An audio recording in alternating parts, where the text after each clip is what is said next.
Have you ever had a dream so vivid that, upon waking, you felt it contained a hidden message? Perhaps it was a warning, a riddle, or a symbol that seemed to have a life of its own.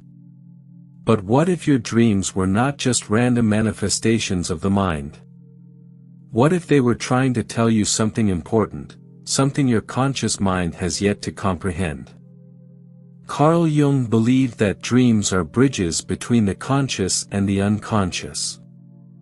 Unlike Freud, who saw them as mere repressed desires, Jung viewed dreams as a means of direct communication with deep aspects of the psyche. He argued that when we ignore these signals, we distance ourselves from our true essence. Consider the case of Elias Howe, the inventor of the sewing machine. He had been struggling for years to find an efficient mechanism for the needle, but he always failed. Until one night, he dreamed that he was captured by a hostile tribe. The warriors threatened him with spears, and he noticed a peculiar detail: each spear had a hole near the tip.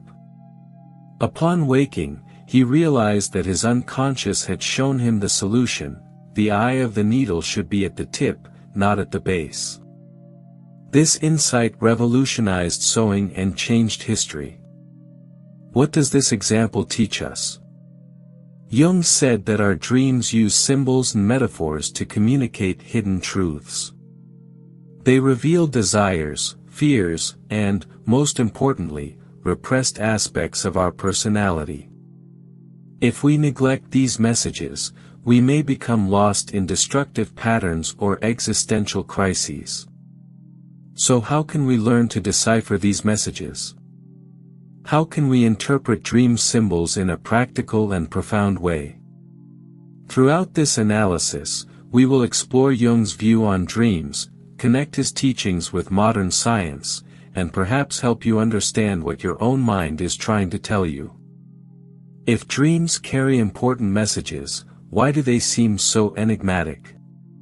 Why doesn't our mind speak to us directly in clear words, instead of using mysterious symbols? For Jung, the answer lies in the very structure of the unconscious. Our unconscious does not operate with the linear logic of the conscious mind. It expresses itself through images, metaphors, and archetypes, universal patterns of meaning that transcend cultures and eras. These archetypes appear in myths, religions, and, of course, in our dreams. For example, a dream about a house may represent our psyche, with each room symbolizing different aspects of our personality. A dark basement may indicate repressed memories, while an attic may represent unexplored ideas. Dreaming of water may reflect deep emotions, and figures like the wise old man or the nurturing mother may represent aspects of our psyche that need to be understood. Jung also introduced the concept of the shadow, the repressed part of our personality that we avoid facing. Often, this shadow manifests in dreams as threatening figures, chases, or distressing scenarios. The fear we feel in these dreams is not an enemy but a call for integration. Running away from the shadow means rejecting parts of ourselves that need to be acknowledged. Furthermore, Jung spoke about synchronicity, the idea that external events can be meaningfully connected to internal processes without a direct cause-and-effect relationship. Dreaming of a specific animal and then unexpectedly seeing it the next day may not be coincidence, but a signal from the unconscious trying to draw your attention to something important. The question is, how do we interpret these signals? How do we differentiate a common dream from one loaded with deep meaning? In the next chapter, we will look at historical examples and real cases of dreams that transformed lives, and how you can begin to unravel your own. Dreams are not just internal manifestations with no impact on the real world. Throughout history, some of humanity's most important discoveries have emerged from the unconscious during sleep. If we pay attention, we will realize that our mind already has the answers, we just need to learn to listen to it. In addition to Elias Howe and his sewing machine, there are other impressive accounts. Dmitry Mendeleev, creator of the periodic table, spent years trying to organize chemical elements logically. One night, exhausted, he had a dream in which the elements fit together in a pattern based on their properties. Upon waking, he rushed to write everything down, and thus the structure of the periodic table that we use today was born. Another famous case is that of Friedrich Kekulé, a chemist trying to understand the structure of benzene.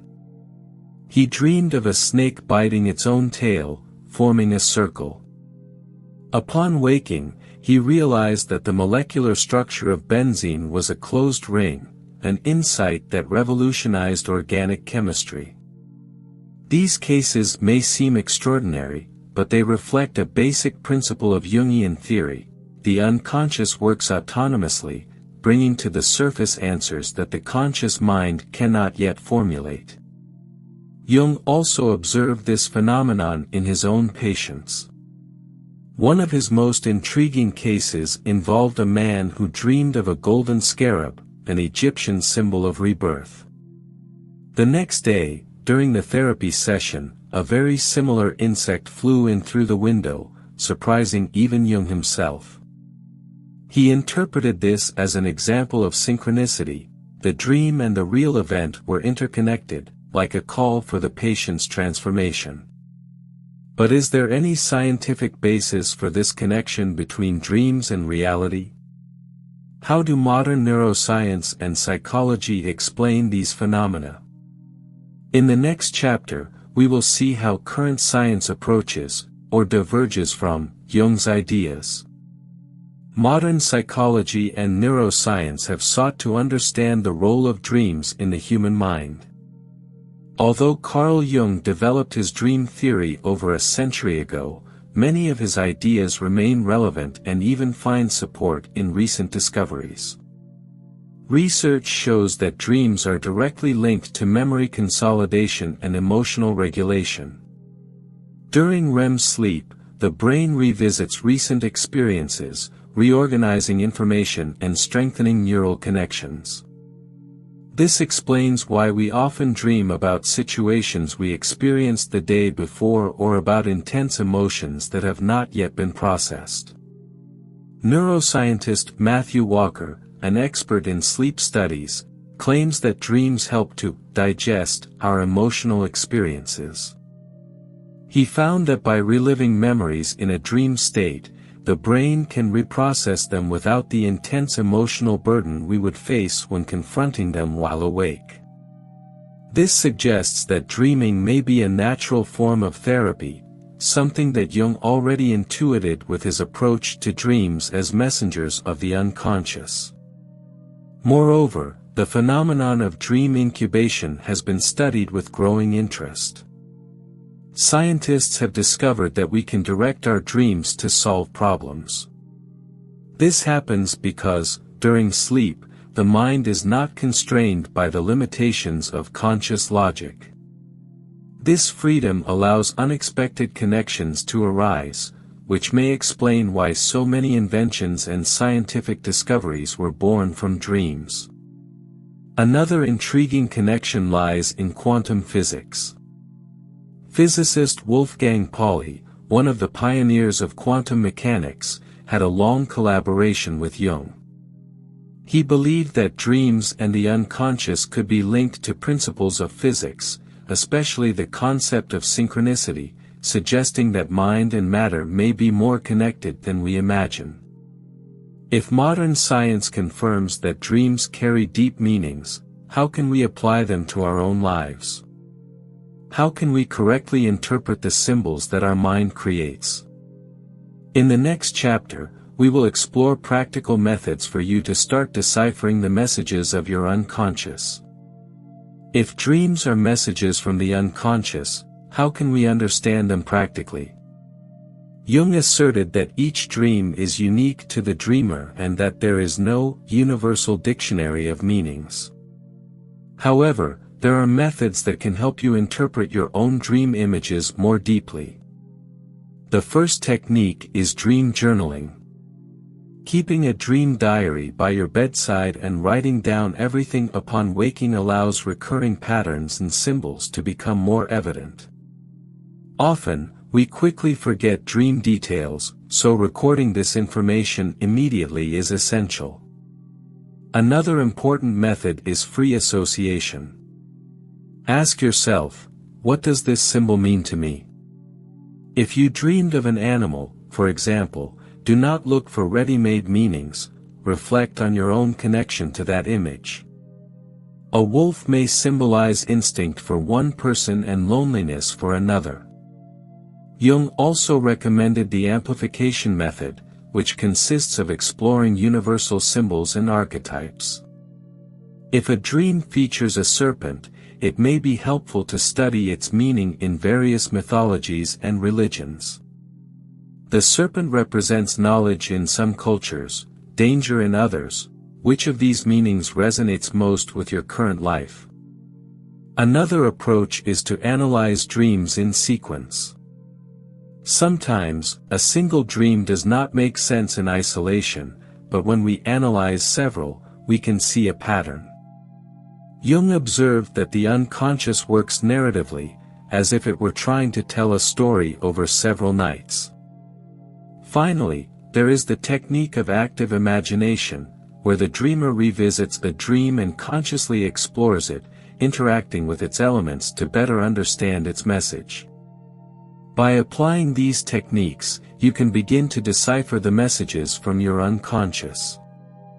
But what if we are interpreting everything wrong? What if there is something we still do not understand about dreams?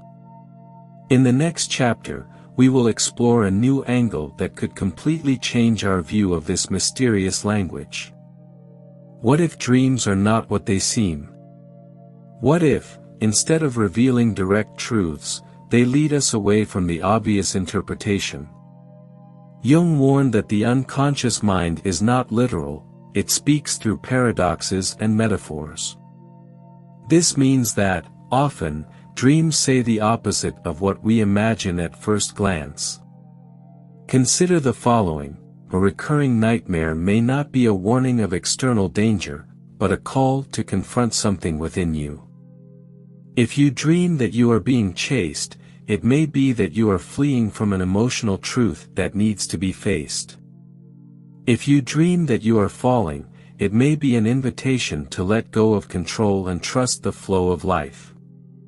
Jung observed this phenomenon in his patients. A man who constantly dreamed of a wedding was not preparing for a relationship, but rather for a process of individuation. The wedding, in this case, symbolized the union of internal aspects of his psyche. Another patient dreamed of her own death, but this did not mean a literal end, rather, it signified the closure of a psychological cycle, making way for the rebirth of a new identity. The Jungian concept of enantiodromia explains this paradox. According to him, when a psychological tendency is taken to the extreme, it inevitably transforms into its opposite. Thus, a dream of destruction may indicate the need for reconstruction. A dream of darkness may herald an inner awakening. This leads us to an intriguing question: what if dreams not only reflect our psyche but also have the power to shape our reality?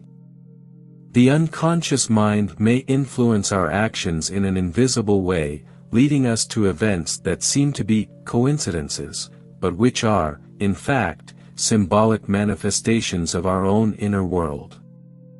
If it is true that dreams shape our perception of reality, what would be the deepest lesson they can teach us? In the next chapter, we reach the epiphany of this journey, the great revelation that can transform the way we view our own mind. What if everything we experience is, in fact, a great dream? What if the reality we perceive is merely a projection of our unconscious mind, just like nighttime dreams? For Jung, This idea was not mere philosophical speculation but a profound psychological truth. What we experience externally reflects, in some way, what we carry internally. Many thinkers, from Plato to Schopenhauer, have suggested that the sensible world may be an illusion, a limited interpretation of something greater. Modern science also contributes to this idea. Studies on perception show that the brain does not capture reality objectively but reconstructs it based on patterns and expectations. If this is true, then what we call reality may not be so different from dreams. Jung referred to this phenomenon as psychological projection. That which we repress or do not understand within ourselves tends to manifest in the external world. If someone has a recurring dream of being chased, it may be because they avoid confronting an internal fear, but if that fear is not acknowledged, it can end up manifesting in real life through conflicts, anxieties, or situations of escape. This means that by interpreting our dreams, we are not only deciphering dream symbols but also understanding how we shape our own reality. By integrating unconscious content, we can transform our thought patterns, emotions, and even the events around us. This revelation leads us to a crucial point: dreams are not just windows to the unconscious, they are guides for personal transformation. If we ignore them, we will remain trapped in the same cycles. But if we learn to listen to them, we may find answers we never imagined. But what does all this mean for you? How can you apply this knowledge to change your life? In the last chapter, we will leave an open question, a reflection that may transform the way you view your own dreams and, perhaps, reality itself. Your dreams have always been speaking to you. The question is, are you really listening? Jung believed that the key to individuation, the process of becoming who we truly are, lies in the integration of the unconscious. This means that every forgotten dream, every ignored symbol, represents a part of us that we have yet to recognize. But what if we started to pay attention? Imagine that every night, your unconscious mind delivers you a letter. In these letters, there are insights about your fears, desires, potentials, and even important decisions you need to make. Would you open these letters or would you let them pile up without ever reading them? The truth is that many of us choose to ignore these messages. We make excuses: it was just a strange dream, it doesn't make sense, it doesn't mean anything. But history has shown that those who learned to listen to their dreams found unexpected paths to self-knowledge and transformation. And now, I ask you, what is your unconscious trying to tell you? What patterns do your dreams reveal? Do you feel that there is something unresolved in your life that appears in dream imagery? The reflection doesn't end here. The next time you have a dream, write it down. Analyze it. Ask yourself what it might mean beyond the obvious. Try to listen to the voice that emerges in the silence of the night. Perhaps, by doing so, you will realize that dreams are not just fleeting fantasies, but portals to a deeper understanding of yourself. You may discover that everything you need to know is already within you, just waiting to be deciphered. Now, I want to know, have you ever had a dream that you felt was more than just a dream? Share your experience in the comments. If this content resonated with you, like the video and subscribe to the channel for more reflections like this. And remember, your dreams never stop speaking. The question is whether you are ready to listen to them.